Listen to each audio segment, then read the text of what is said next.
শেখ হাসিনা সরকারের আমলে কেনা ৬৫০ কোটি টাকার ড্রেমোটেন এখন যেন পতিতালয়, যেটা এখন পড়ে আছে কমলাপুর রেলওয়ে স্টেশনের পরিত্যক্ত স্থানে।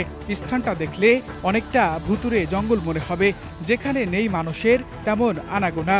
আর এই সুযোগে দিনে রাতে চলে অনৈতিক কার্যক্রম। একদিকে মাদকসেবী, অন্যদিকে দেহ ব্যবসা। রাষ্ট্রের এই সম্পদের রক্ষণাবেক্ষণের কেউ না থাকলেও আমাদের প্রবেশ করতে গিয়ে পড়তে হয়েছে বাধার সম্মুখীন। রাষ্ট্রের এই সম্পদের রক্ষণাবেক্ষণের কেউ না থাকলেও আমাদের প্রবেশ করতে গিয়ে পড়তে হয়েছে বাধার সম্মুখীন। স্যান্ডেলিনা সো, রূপচর্চায় আভিজাত্য। ট্রেনের যে বর্তমান অবস্থা খুবই শোচনীয়, এবং এই ট্রেন সচল করতে হলে নতুন করে পুনরায় বগি তৈরি করতে হবে, নতুন করে পুনরায় সফটওয়্যার তৈরি করতে হবে, নতুন করে পুনরায় ইঞ্জিন তৈরি করতে হবে। অর্থাৎ এই ট্রেনকে সচল করার মতো আর কোনো অবস্থা আসলে নেই।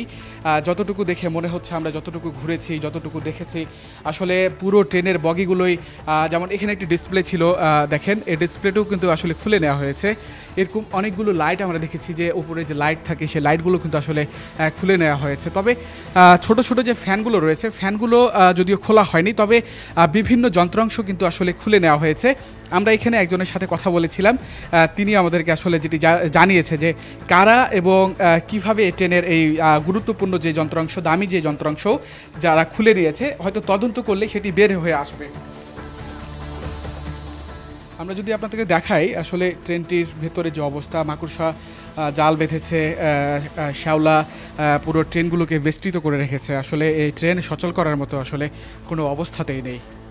স্বপ্নের অত্যাধুনিক ডিজেল মাল্টিপল ইউনিট অর্থাৎ ডেমো ট্রেনের আমরা ভেতরে রয়েছি, এবং ভেতরের দৃশ্য যদি আমরা আপনাদেরকে দেখানোর চেষ্টা করি, বিশেষ করে গাছপালা লতাপাতায় ভরে গেছে জায়গাটি, এবং এক ভুতুরে পরিবেশ যেন তৈরি করেছে। আসলে ডেমো ট্রেনের এত কোটি টাকা খরচ করে যে ডেমো ট্রেনটি আসলে আনা হয়েছিল চায়না থেকে, যদি আমরা বলি যে অনেক যন্ত্রাংশ কিন্তু আসলে খুলে নেওয়া হয়েছে, এবং আমরা আপনাদের দেখাই এক ভুতুরে পরিবেশ তৈরি হয়েছে। এই সারি সারি যে লোকোশেডে দাঁড়িয়ে থাকা ট্রেন, সেই ট্রেন কিন্তু একেবারেই অকেজো। আমরা আরেকটি ট্রেন আপনাদেরকে দেখাই, সবগুলো ট্রেন কিন্তু এখানে সারি সারিভাবে দাঁড়িয়ে রয়েছে। কিন্তু যে ট্রেনের যে আসলে বর্তমান অবস্থা, শত শত কোটি টাকার ডেমোতে গাছপালা গজে গেছে, মাকড়সা জাল বুনেছে, এবং ইঞ্জিন যদি বলি, ইঞ্জিনগুলো কিন্তু আসলে ভাঙচুর করা হয়েছে। আমরা দেখছি যে প্রত্যেকটা ট্রেনের যে স্টিল রয়েছে সেগুলোতে কিন্তু মরিচা ধরে গেছে।